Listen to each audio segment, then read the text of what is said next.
आधी रात का वक्त हकीम साहब के लड़के हमारे लिए तरबूज लेके आए। ये हकीम साहब के बड़े बेटे हैं और इन्होंने हमें बताया है इस लड़के के लिए तरबूज लाएँ कि ये ज़्यादा रमज़ान के बाद, सहरी के बाद, अफ्तारी के बाद जिस टाइम सोने का टाइम आता है 10 बजे, तो इसको कतरे आते हैं। तो ये हकीम साहब के लड़के ने कहा कि मैं तुझे तरबूज से तेरा इलाज करूँगा और तेरी ख्वाहिश। वो कह रहे ज़ुबैर तेरा बड़ा भाई कह रहा है शलवार चेंज करके आ। वैसे कच्चा है वहाँ से। हाँ। हकीम साहब कह रहे हैं कि यहाँ से कच्चा, लेकिन ज़ुबैर तुझे मैं पक्का कर दूंगा नीचे से। ये वो जगह है जहाँ अक्सर मुकाम हम आते थे, लेकिन अभी हमें इसलिए आना पड़ा कि कल रात में पुलिस ने पकड़ा तो ये स्टूडेंट निकला।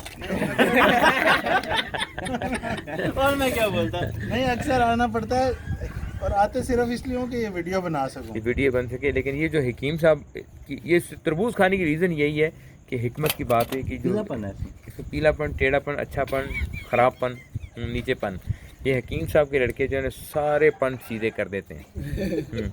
ये जो पीछे लड़का नज़र आ रहा थोड़ा सा पीछे हो गया इस तरफ को ना, सारी इसकी, ये इसके बड़े भाई हैं। मैं चेहरा नहीं दिखाना चाहता, इन्होंने मुझे कल रात फ़ोन करके कहा था कि हमारे छोटे भाई का मसला चल रहा है तो उसके लिए हकीम साहब को बताएं। तो उन्होंने कहा ठीक है हकीम साहब आज दवाई लेके आए, या और ये दवाई है, ये थोड़ी सी इस पर छिटकार पड़ेगी बस। वो लड़का जिसको पुलिस ने कहा था। हाँ हाँ हीरो, हाँ तू गिर से है, उसने कहा जहाँ से सारे आए।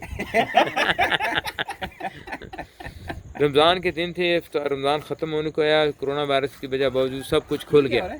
ये बैंड चीज क्या हो रहा है यार, तरवारी तेरे अर्तुगल बन गया लगता है। अर्तुगल माशाल्लाह जी, बहुत तरबूज का रंग ज़बरदस्त बाला हो गया है। खाने का मतलब जरा चेक करो। हकीम के कहने के मुताबिक पहला जायका इसने इसीलिए उठाया कि कतरों का मसला है। देखा है तेरी हिकमत में अमल करता है जानू, तेरे हाथ की कटा हुआ जहर भी ले लेता। मर जाऊं खट्टी लस्सी पी के।